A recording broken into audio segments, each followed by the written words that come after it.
শুভ সকাল বন্ধুরা। প্রথমেই আমি পটলগুলোকে একটু খোসা রেখে রেখে ভালো করে কেটে পরিষ্কার করে নিয়েছি। নিয়ে আমি এখানে লবণ আর হলুদ দিয়ে ভালো করে মাখিয়ে নিচ্ছি।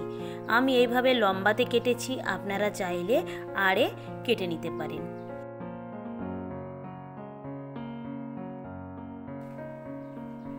প্রথমেই আমি পটলগুলোকে হালকা করে ভেজে নিচ্ছি। একেবারে বেশি কড়া করে ভাজবেন না, তাহলে কিন্তু তরকারিটা খেতে ভালো লাগবে না। পটলটা শক্ত হয়ে যাবে ভাজার জন্যে, তখন তরকারির স্বাদটাই কমে যাবে। হালকা করে ভাজা হয়ে গিয়েছে, এবারে আমি সব পটলগুলোকে এক এক করে তুলে নিচ্ছি।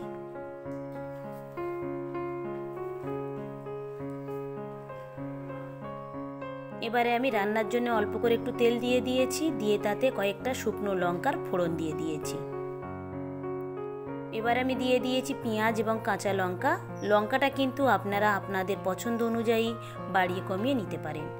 এরপরে আমি আদা রসুন বাটা দিয়ে দিয়েছি, দিয়ে ভালো করে ভেজে নিচ্ছি। আদা রসুনটা ভালো করে ভাজা হয়ে গেলে, কাঁচা গন্ধ চলে গেলে, তারপরে আমি চিকেনগুলো দিয়ে দিয়েছি, দিয়ে ভালো করে কষিয়ে নিচ্ছি। একটা তেজপাতা কেটে আমি দিয়ে দিয়েছি, দিয়ে আবার একটু মাখিয়ে নিচ্ছি। কয়েকটা গরম মশলা দিয়ে দিয়েছি,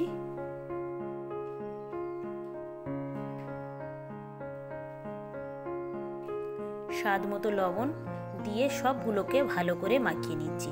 এখানে আমি কিন্তু এই তরকারি বা এই চিকেনের রেসিপিটা করার জন্যে এখন কোনো হলুদ ব্যবহার করব না। বিনা হলুদে আমি খুব সুন্দরভাবে কষিয়ে নেব। এখানে আমি দিয়েছি জিরে গুঁড়ো, ধনিয়া গুঁড়ো, লঙ্কার গুঁড়ো আর হচ্ছে কি মিট মশলার গুঁড়ো। সব কিছু দিয়ে ভালো করে আমি এটাকে মাখিয়ে নিচ্ছি।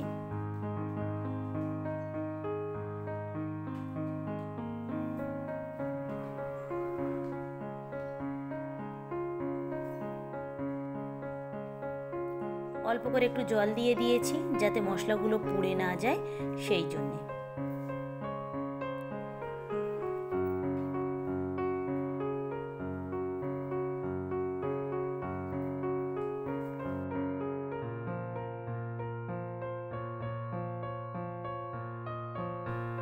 একটা টমেটো আমি কেটে দিয়েছি, দিয়ে আবার একটু নাড়াচাড়া করে নিয়েছি।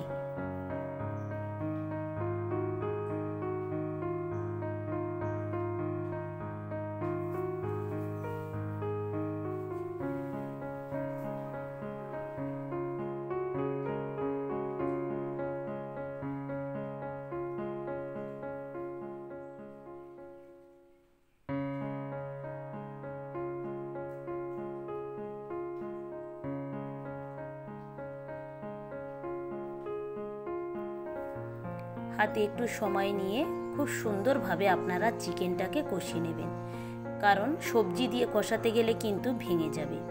এবার আমি উপর থেকে দিয়ে দিয়েছি একটু ভাজা জিরে আর একটু শুকনো লঙ্কা, একসঙ্গে আমি বেটে রেখেছিলাম, সেই মশলাটাই অল্প করে একটু আমি দিয়ে দিয়েছি। অনেকেই বলেন যে চিকেন দিয়ে সবজি রান্না করতে গেলে চিকেনগুলো ভেঙে যায়। এইভাবে আপনারা রান্না করবেন, দেখবেন কোনোভাবেই ভেঙে যাবে না।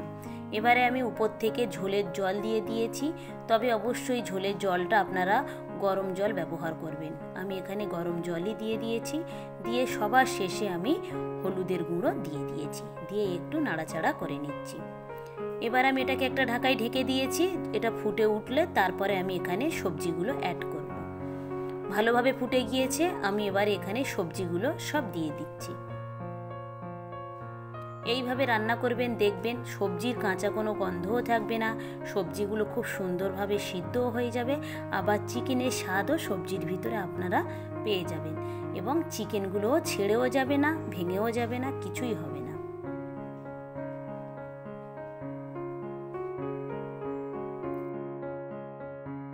সবজিগুলো দিয়ে আমি খানিকক্ষণ ঢেকে রেখেছিলাম। আপনারাও একটু গ্যাসের ফ্লেমটা মিডিয়াম দিয়ে রেখে দেবেন, যাতে পটলগুলো খুব সুন্দরভাবে সিদ্ধ হয়ে যায়।